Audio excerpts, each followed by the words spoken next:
20.000 penne nere, 80.000 tra veci e boccia che hanno invaso le strade di Verona con i loro colori, con la storia che questo corpo porta ad ogni adunata o raduno che sia. Questa volta a Piazza Bra si sono dati appuntamento gli alpini del Trentino, Friuli e Veneto, raccogliendo intorno a loro una folla di persone giunte da ogni parte del nord-est per applaudire e ringraziare le penne nere. Sfilano davanti a 2 ali di folla portando un unico forte messaggio, quello di pace nel centenario dall'inizio della Prima Guerra Mondiale, perché la storia possa dare un insegnamento soprattutto alle nuove generazioni. Noi qui vogliamo gridare forte, che dobbiamo gridare forte che vogliamo assolutamente la pace. Gli alpini sono uomini del ricordo, sono uomini della memoria, ma sono uomini anche della pace.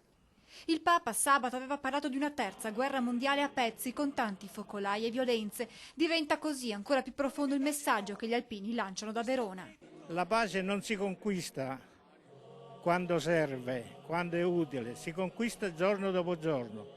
Le truppe alpine, per quanto si possa pensare, sono militari, ma sono militari per portare un messaggio di tranquillità, di serenità e quindi di pace.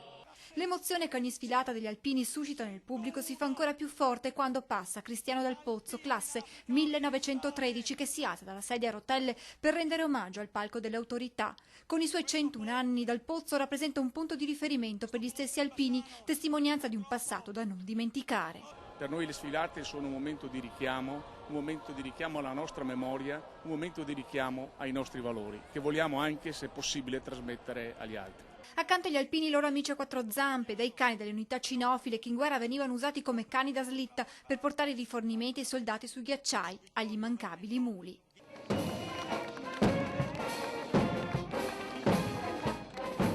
La sfilata si chiude con l'arrivederci a Conegliano, con il raduno in programma il 13 e 14 giugno del prossimo anno, senza dimenticare però un altro appuntamento, quello della Dunata Nazionale in programma nel 2017, che potrebbe vedere le penne nere sfilare tra le strade di Treviso.